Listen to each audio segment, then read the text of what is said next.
we're going to be talking about how cost accounting can help people to make better decisions. This section is about the difference between managerial accounting and other kinds of accounting. You already know a lot about accounting from your previous work at school, but most of the information that you have relates to financial accounting.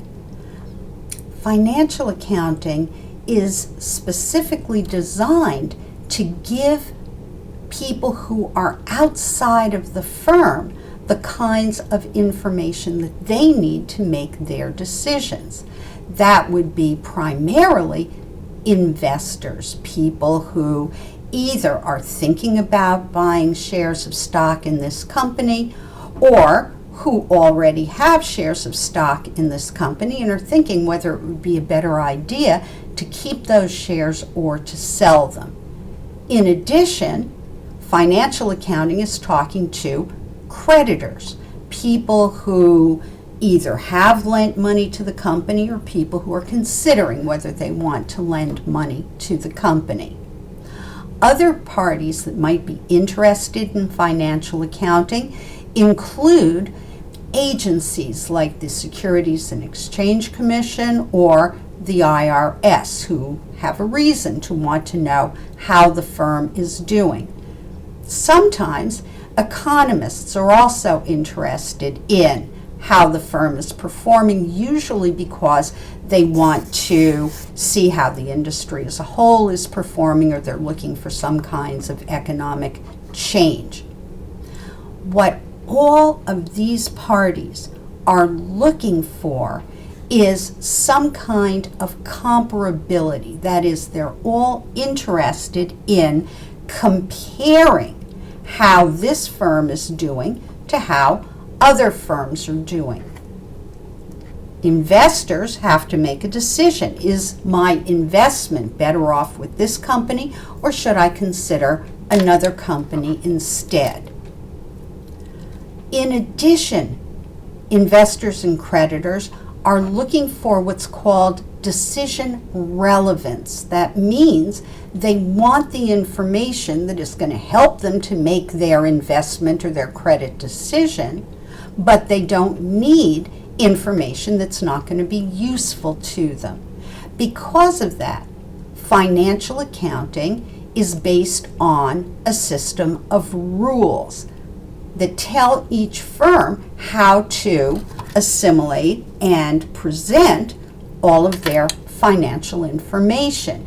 In the United States, that would be GAAP, Generally Accepted Accounting Principles. In other countries, it's often IFRS, International Financial Reporting Standards. But in both cases, the goal is for all firms to follow these rules so that investors or creditors or other interested parties can compare this firm's performance to other firms. Of course, the nature of the standards is going to have a big effect on what numbers we see on the income statement, on the balance sheet. But all of the numbers that we see are backward looking. That is, financial accounting tells us how the firm has already done. Now, why do we care how the firm has already done? We wouldn't if that's all there were to it. But we believe that knowing how the firm has done in the past has some predictive power. It helps us to make predictions about how the firm is likely to do in the future. By contrast, cost accounting is not talking to people outside of the firm.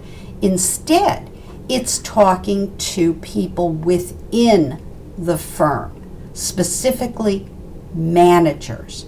And the whole game in cost accounting is to give managers information that's going to help them to do their job.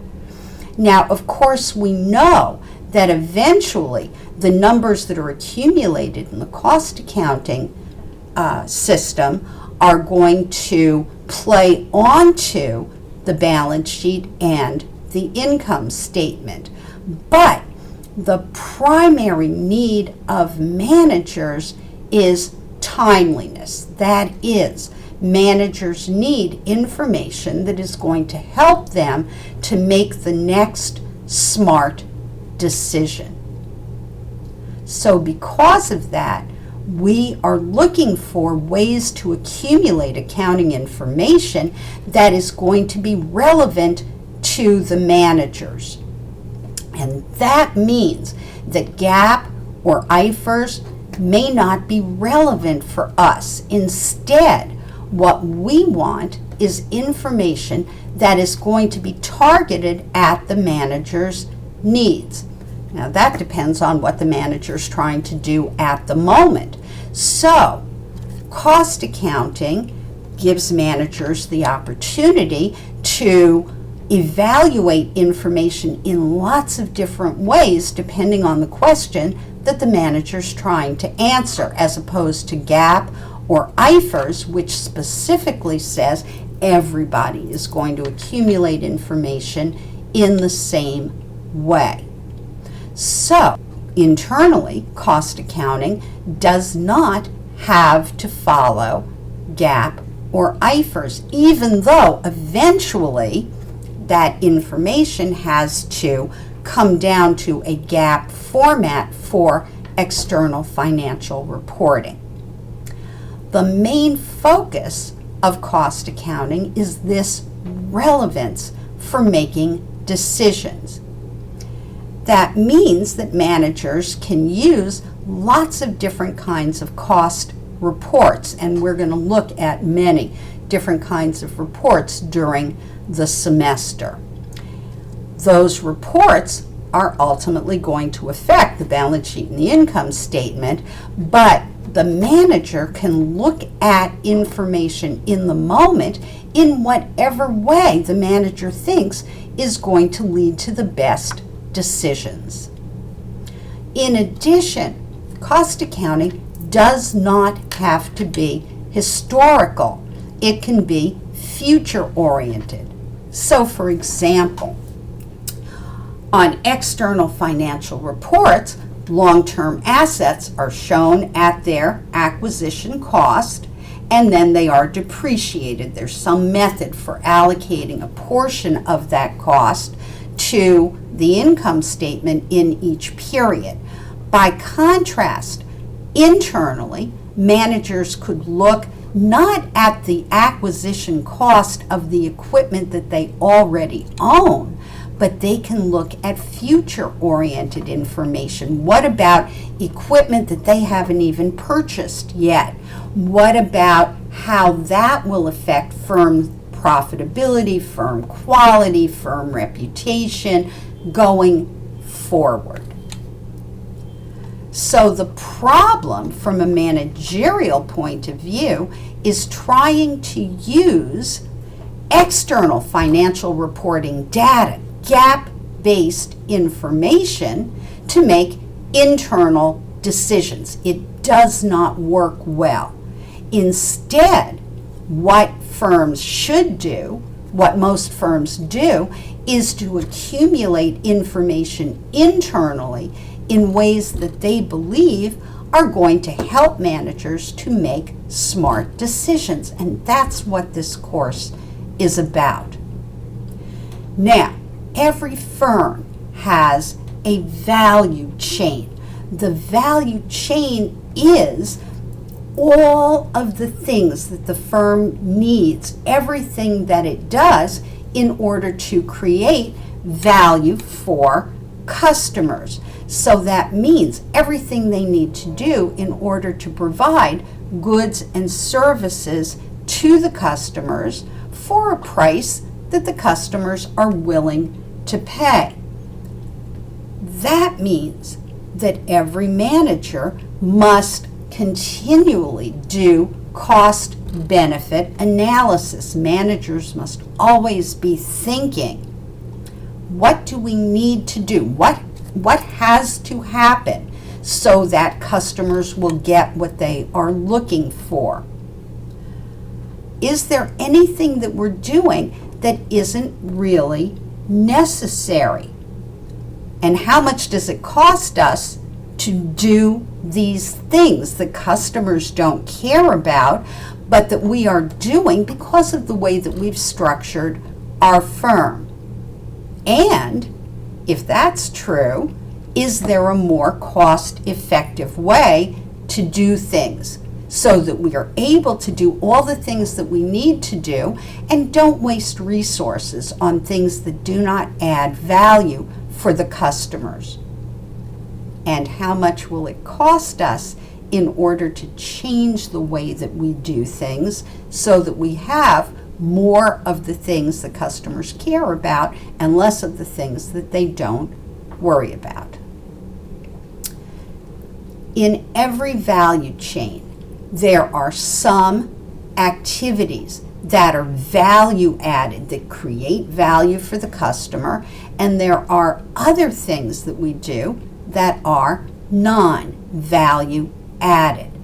The value added activities are the ones that make a difference to customers. So, for example, the way we design our product, what the product does from the customer's point of view, that's value added. And everything that we put into the product, all of the materials, all of the labor, are value added.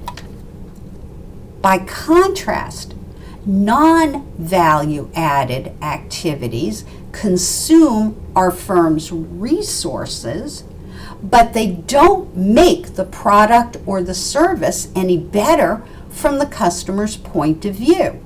So now you're thinking, what might that be?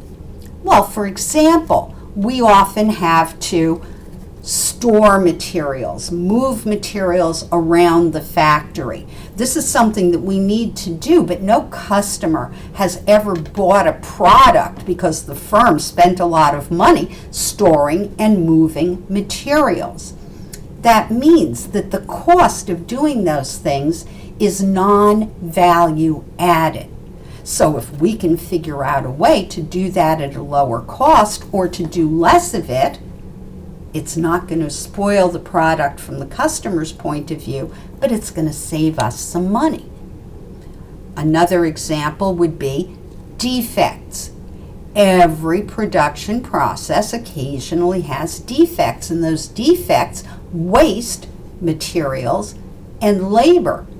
And if a defective product goes out to the customers, it's going to spoil our reputation, may actually hurt somebody.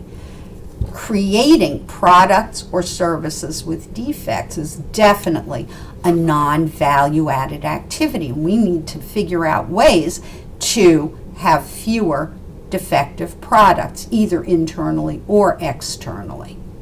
Another example is wait time.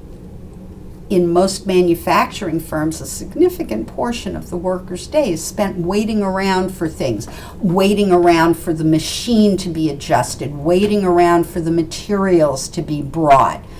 Totally non-value added.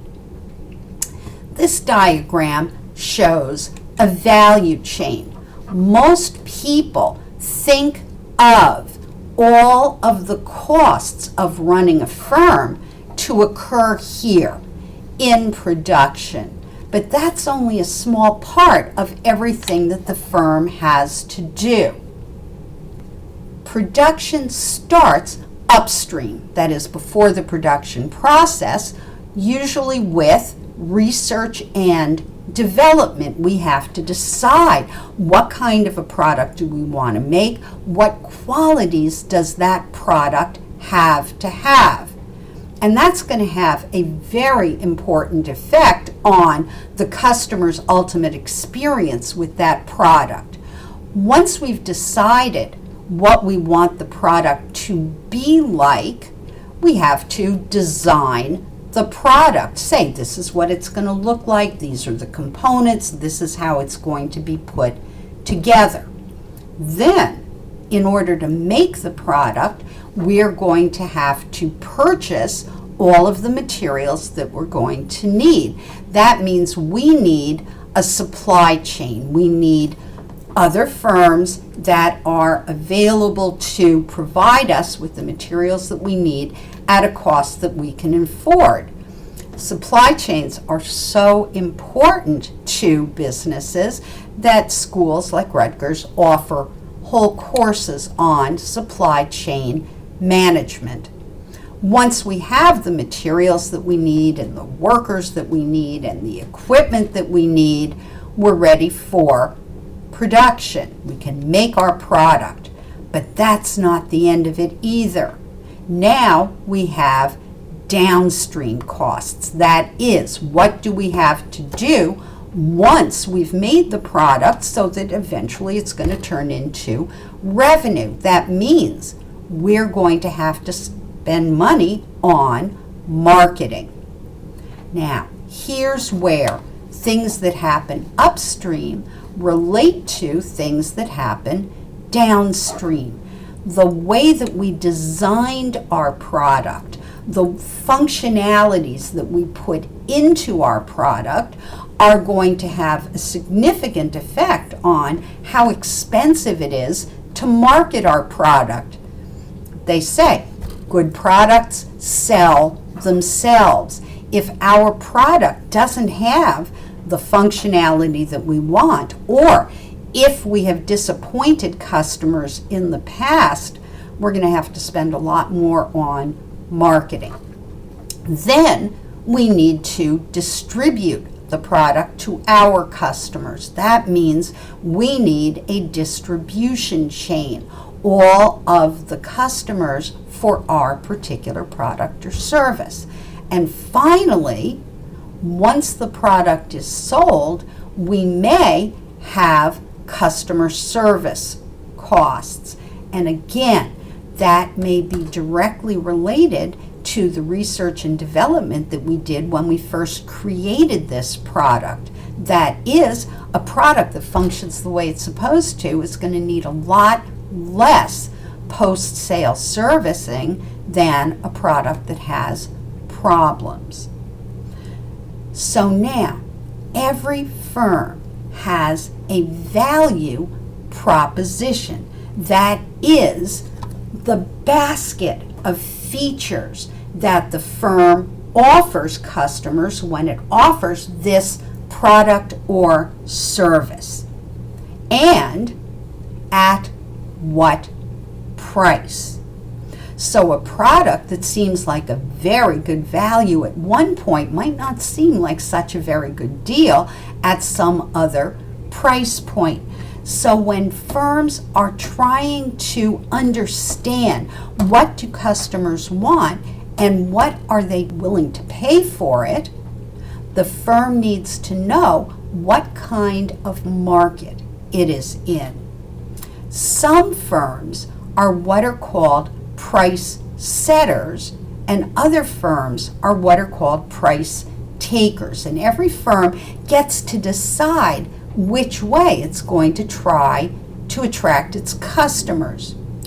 Firms that are price setters generally offer a product that is unique in some way. That means the customers can't get the same thing from another company. Because of that, there's usually very little competition. In that case, the firm gets to set the price because it knows that customers can't get the same thing from anybody else. By contrast, other firms are price takers. That means that they operate in a highly competitive market where there are lots of firms that are offering very similar things. If there's lots of competition, the firm can't set the price. If they choose a price that's too high, nobody's going to buy their product. They're going to buy from their competitors. On the other hand, if they choose a price that's too low, people will buy their product, but they would have bought it at a higher price too. so their firm is losing money. In a competitive market, it's actually the market that sets the price. So every firm has to think about what kind of a market it faces, and then it has to choose a market strategy. There are 3 basic market strategies: cost leadership, differentiation, and niche marketing. A firm chooses cost leadership if it wants to compete with others on the basis of price. That is, I'm trying to attract customers by offering a lower price than my competition. A firm like that is going to be very concerned about product design and about its supply chain, because it's going to need to be very, very careful with the cost that it incurs to provide this product. By contrast, a firm that has a market strategy of differentiation says, I'm going to offer products or services that are different in some way. So I'm not competing with everybody. I am looking for customers who want this particular combination of features. A third way to go is what's called a niche market. In this case, firms offer not to the whole market, but to a small portion of the market that has very distinct needs. So the firm gets out of competition by providing something that will be just right for the small number of customers who are in this segment of the market and are willing to pay for something that gives them exactly what they want. However, the most important thing to remember is no firm can be a differentiated cost leader in a niche market. Most successful firms choose one of these strategies and then focus their differentiation in that area.